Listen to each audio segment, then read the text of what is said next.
Welcome to Educlick your online study partner. Good morning दोस्तों, आपका बहुत बहुत स्वागत है आपके अपने यूट्यूब चैनल एजुक्लिक में। तो देखिए, कल की क्लास में हमने पढ़ा था खिलजी वंश के बारे में और तुगलक वंश की शुरुआत की थी। तो मैंने बताया था खिलजी वंश का जो संस्थापक था वो था जलालुद्दीन फिरोज खिलजी, ठीक है। और जलालुद्दीन फिरोज खिलजी प्रथम शासक था और इस खिलजी वंश का जो अंतिम शासक था वो था खुसरव शाह। और इस अंतिम शासक खिलजी वंश का कौन था? खुसरव शाह। इसकी मृत्यु कर देता है कौन? तुगलक वंश का गयासुद्दीन तुगलक। तो मैंने तुगलक वंश को बीच में छोड़ दिया था, अब उसे पूरा कर लेते हैं, ठीक है। तुगलक वंश देखिए,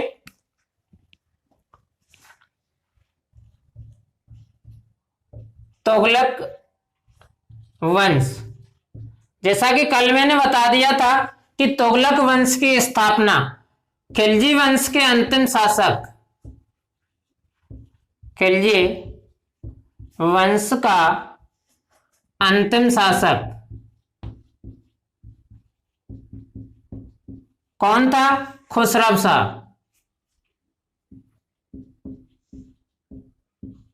ठीक है। इस खुसरव शाह की मृत्यु करता है कौन?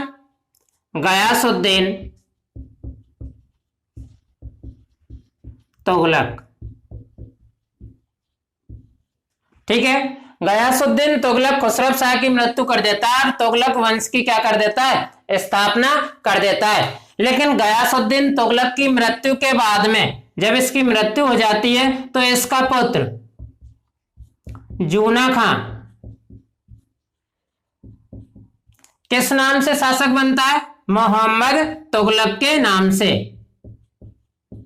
मोहम्मद तुगलक के नाम से शासक बनता है। लेकिन होता क्या है, 1351 ईस्वी में 51 में और इस मोहम्मद तुगलक की क्या हो जाती है? मृत्यु हो जाती है। अब यहां से आगे देखिए, यहां तक हमने कल पढ़ा दिया था कि 1351 में मोहम्मद तुगलक की मृत्यु हो जाती है। तो मोहम्मद तुगलक की मृत्यु के बाद में 1351 में ही फिरोज शाह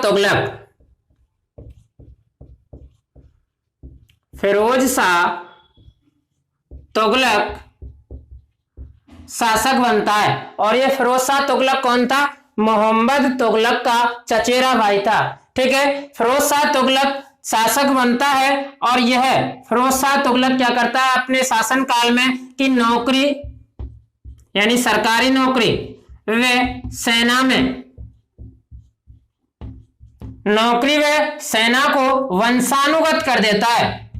सेना को वंशानुगत कर देता है, यानी कि चयन की जो प्रक्रिया है ना उसे खत्म कर देता है। और यह फिरोज शाह तुगलक क्या करता है? अपने पुत्र फतेह खां को उत्तराधिकारी नियुक्त करता है।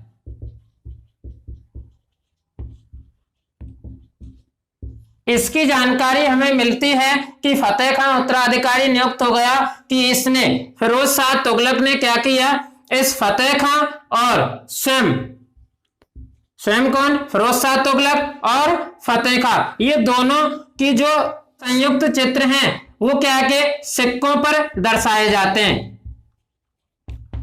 सिक्कों पर दोनों के संयुक्त चित्र दर्शाए जाते हैं। किसके द्वारा? फिरोज शाह तुगलक के द्वारा। अब ये फिरोज शाह तुगलक और क्या करता है? ये एक बड़ी उपलब्धि हासिल करता है कि झांसी व सिरसा के जो क्षेत्र होते हैं, झांसी और सिरसा के क्षेत्रों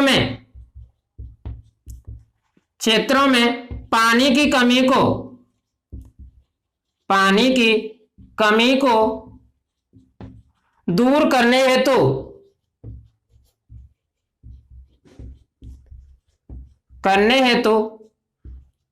नहर खुदवाता है। ये इसकी सबसे बड़ी उपलब्धि है, ठीक है। इसके अलावा फिरोज शाह तुगलक क्या करता है कि ब्राह्मणों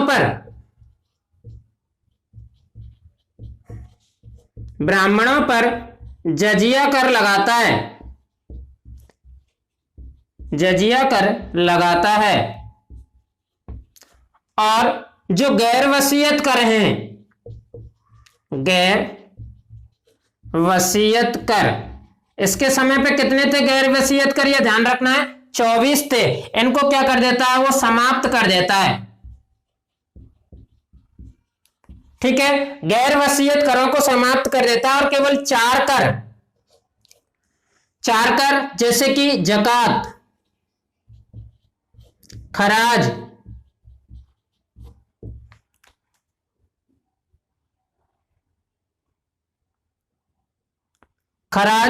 खम्स व जजिया, इन 4 करों को अपने साम्राज्य में लागू करता है। ठीक है ना, ये 4 कर याद रखने, प्रश्न में पूछ लेता है जकात, खराज, खम्स और जजिया क्या है, तो ये कंपटीशन की दृष्टि से महत्वपूर्ण है। तो ये क्या है, करों के नाम है। कौन से वंश में, तुगलक वंश में।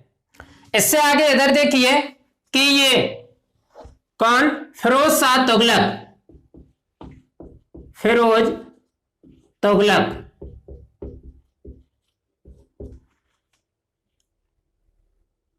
हिसार, फिरोजा, फिरोजाबाद व जौनपुर नगर बसाता है। ठीक है, और इसी के समय एक घटना क्या होती है कि ये जो फिरोज तुगलक होता है, मैंने उस समय बताया था कि जो मौर्य वंश का सम्राट अशोक था, तो अशोक द्वारा, अशोक के जो 2 शिलालेख थे, टोपरा व मेरठ, इन दोनों शिलालेखों को फिरोज तुगलक ने कहां मंगवा लिया था, दिल्ली मंगवाया। ठीक है, महत्वपूर्ण प्रश्न यह बन रहा कि फिरोज शाह तुगलक ने किन 2 अभिलेखों को, यानी कि अशोक के किन 2 अभिलेखों को दिल्ली मंगवाया था, तो टोपरा व मेरठ अभिलेखों को दिल्ली मंगवाया था। कंपटीशन की दृष्टि से भी महत्वपूर्ण है ये। ठीक है, लेकिन इन अभिलेखों को जो विद्वान थे वो पढ़ नहीं सके थे। इस फिरोज शाह तुगलक के समय दासों की संख्या में वृद्धि हुई। ठीक है, और दीवान ए बंदगाम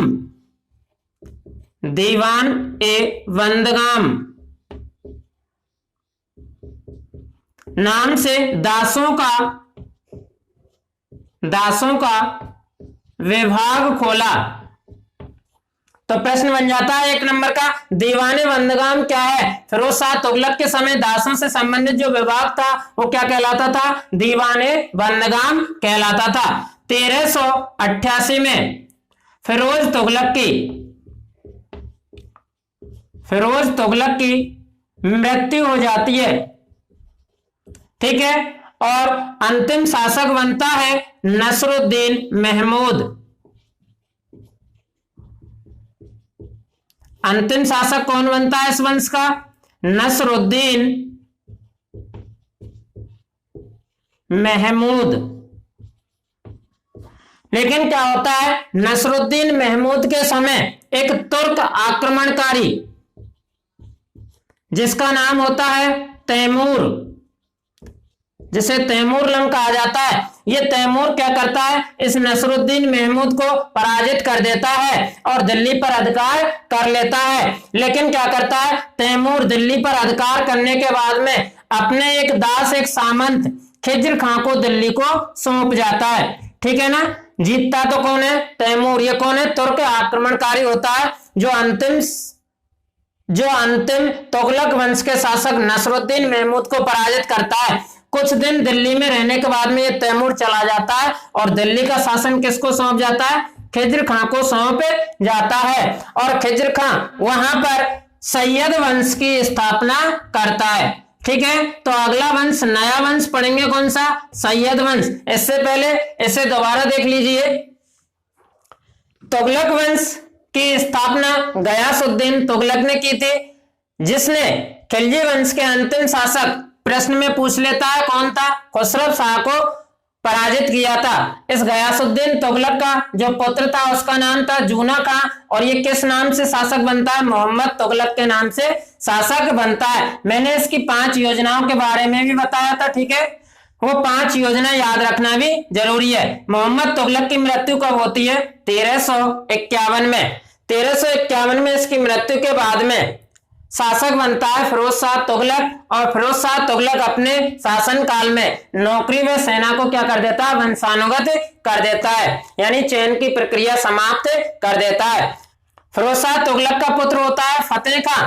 तो दोनों की यानी फिरोज शाह और फतेह खां को दोनों को सिक्कों के रूप में दर्शाया जाता है, ठीक है ना, एक साथ में। फिरोज शाह तुगलक की एक बड़ी उपलब्धि होती है अपने शासन काल में कि इसने हांसी और सिरसा के क्षेत्रों में पानी की कमी को दूर करने के लिए क्या खुदवाई थी? नहरों को खुदवाया था, ठीक है। और फिरोज शाह तुगलक ने ब्राह्मणों पर कौन सा कर लगाया था? जजिया नामक कर लगाया जाता था, जबकि जो गैर वसीयत कर थे जिनकी संख्या 24 थी उनको समाप्त कर देता है, केवल 4 कर रखता है। उनमें जकात, खराज, खम्स और जजिया ये प्रमुख कर थे उस समय तुगलक वंश में, फिरोज शाह तुगलक के समय। फिरोज शाह तुगलक क्या करता है? हिसार, फिरोजा, फिरोजाबाद और जौनपुर 4 नए नगर बसाता है। फिरोज शाह तुगलक ने अशोक के 2 शिलालेखों, स्तंभ लेखों, कौन कौन से? टोपरा व मेरठ को कहां मंगवाया था? दिल्ली मंगवाया था, लेकिन जो विद्वान थे वो इन दोनों अभिलेखों को पढ़ नहीं सके थे। फिरोज शाह तुगलक के समय दासों की संख्या में वृद्धि हुई और दासों का एक विभाग बना दिया। उस विभाग को कहा गया था दीवान वंदगाम, ठीक है। इसके बाद 1388 में फिरोज शाह की मृत्यु हो जाती है और इस वंश का अंतिम शासक होता है नसरुद्दीन महमूद। इस नसरुद्दीन महमूद को एक तुर्क आक्रमणकारी तैमूर पराजित कर देता है और दिल्ली पर अधिकार कर लेता है, लेकिन तैमूर कुछ दिनों बाद दिल्ली से वापस स्वदेश लौट जाता है और दिल्ली का शासन खिज्र खां को सौंप जाता है और खिज्र खां दिल्ली में नए वंश सैयद वंश की स्थापना करता है, ठीक है। तो यहां तक समझ में आ गया होगा। अब हम पढ़ेंगे सैयद वंश के बारे में, इसे नोट कीजिए। तो देखिए अगला नया वंश है अपना सैयद वंश। इस सैयद वंश की स्थापना के बारे में मैंने अभी बताया था कि अंतिम शासक तुगलक वंश के जो अंतिम शासक होता है उसको पराजित कर देता है कौन? तैमूर, ठीक है। और तैमूर क्या करता है? दिल्ली को अपने अधिकार में ले लेता है, लेकिन क्या करता है? तैमूर वापस अपने देश चला जाता है और दिल्ली का शासन किसे सौंपता है? खिज्र खां को सौंपता है।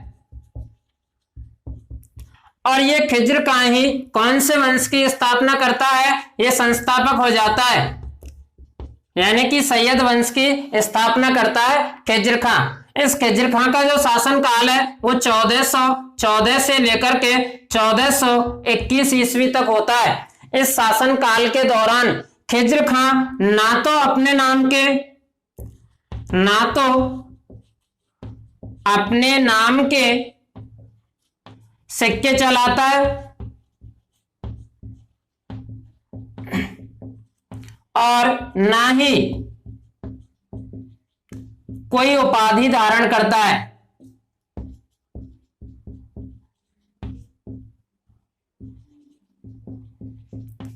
ठीक है। इसके बाद में क्या होता है कि जो अगला शासक बनता है वो होता है मुबारक शाह,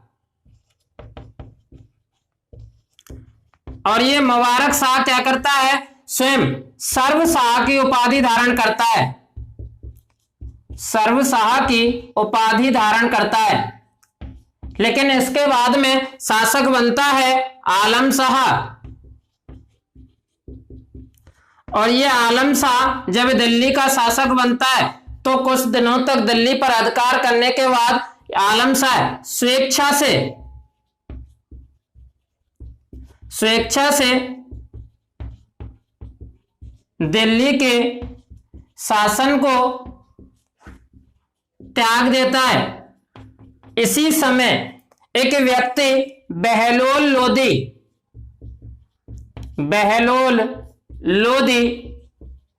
1451 में और क्या करता है? दिल्ली पर अधिकार कर लेता है।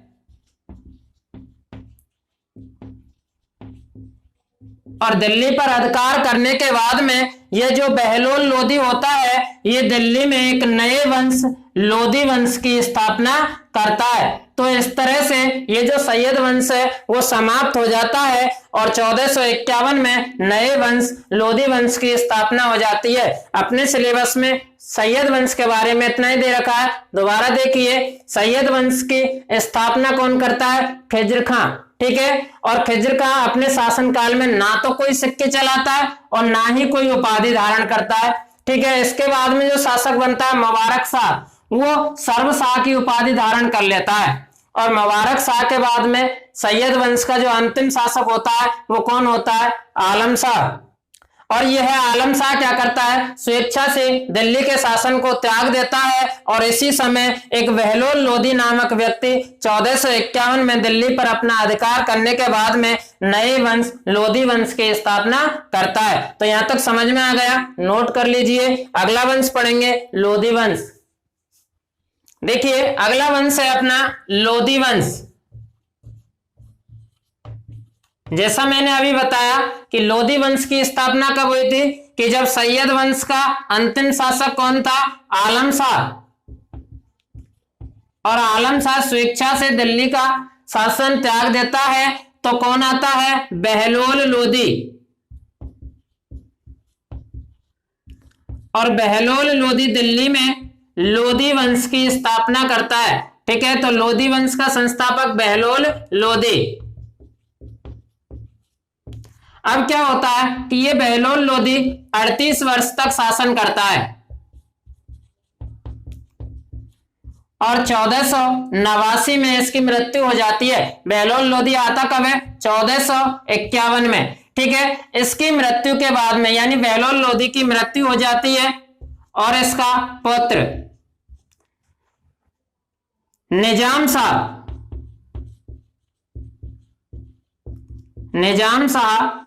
सिकंदर शाह की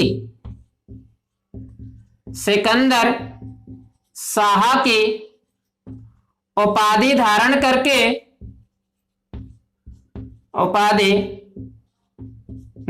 करके शासक बनता है,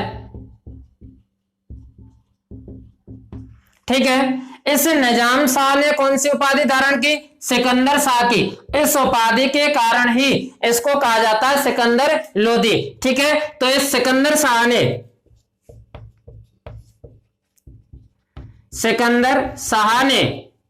1506 में आगरा नगर की स्थापना की थी। आगरा की स्थापना की थी। और इसने दूसरा कार्य क्या किया? सिकंदर शाह ने कि भूमि की माप हेतु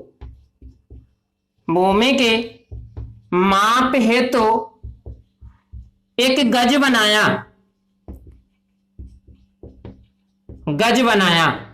और यह गज जो होता था वो 30 इंच का होता था, ठीक है। इस गज को क्या कहा गया था? सिकंदरी गज कहा गया। सिकंदरी गज कहा गया। छोटे प्रश्न में पूछ लेता है सिकंदरी गज का निर्माण किस शासक द्वारा किया गया था? तो सिकंदर शाह भी कह सकते हैं और सिकंदर लोधी भी कह सकते हैं, ठीक है। इसके बाद में सिकंदर शाह का जो उपनाम था वो था गुलरू खां और यह गुलरू खां के नाम से कविता भी लिखता था। इसके बाद में नवंबर 1517 में मृत्यु हो जाती है। सिकंदर शाह की मृत्यु हो जाती है और शासक बनता है इब्राहिम लोधी।